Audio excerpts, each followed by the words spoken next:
There is a force within you that shapes your destiny and your relationships, yet you persist in denying its existence. It is the monster that lurks in the darkness of your soul, and yet it is the guardian of your greatest treasure. Its name is the shadow. In the journey to become who you truly are, confronting it is not a choice, it is a necessity. The ego, masquerading as a being of light and reason, builds its identity through denial, pushing into the darkness everything it deems unacceptable. Today, the house of the unconscious invites you to a confrontation, for the denial of the shadow is your greatest sickness. The shadow is the sum of all your flaws, impulses, and traits that the conscious ego has repressed simply because they were incompatible with your persona, the social mask you wear to navigate the world. Society demands the progressive repression of the animal within, a forced domestication. But this material, cast into the dark, does not die. It becomes autonomous and starts pulling the strings from the shadows. The shadow is your personal unconscious, desires, memories, and plans that were buried alive. Far from dissolving, they form an autonomous complex that opposes your conscious mind. It manifests in sudden mood swings, self-sabotage, or fits of irrational resentment. It is the dark brother who opposes your ideal self. Where the shadow hides best is in the phenomenon of projection. You are consumed by rage at a flaw in someone else, but what you are truly seeing is a reflection of yourself that you cannot bear to look at.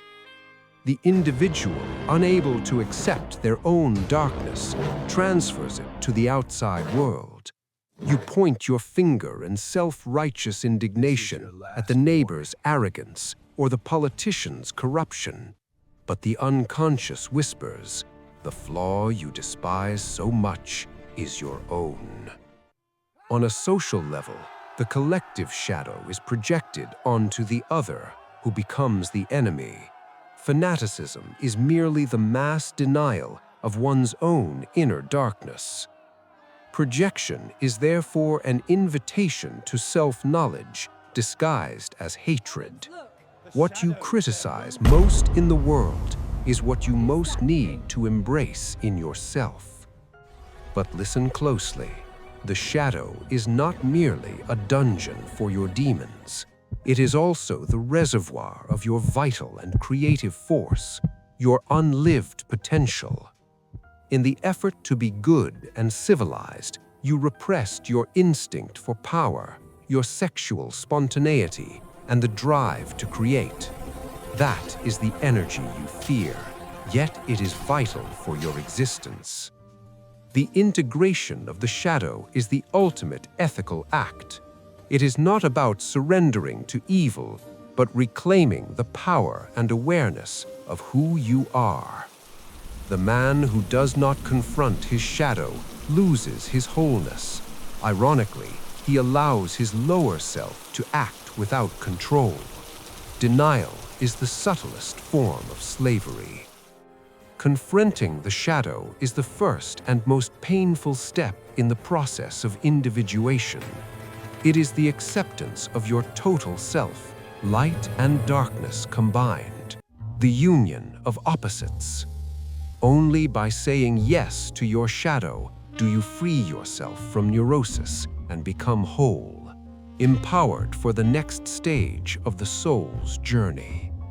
As Carl Jung said, one does not become enlightened by imagining figures of light, but by making the darkness conscious.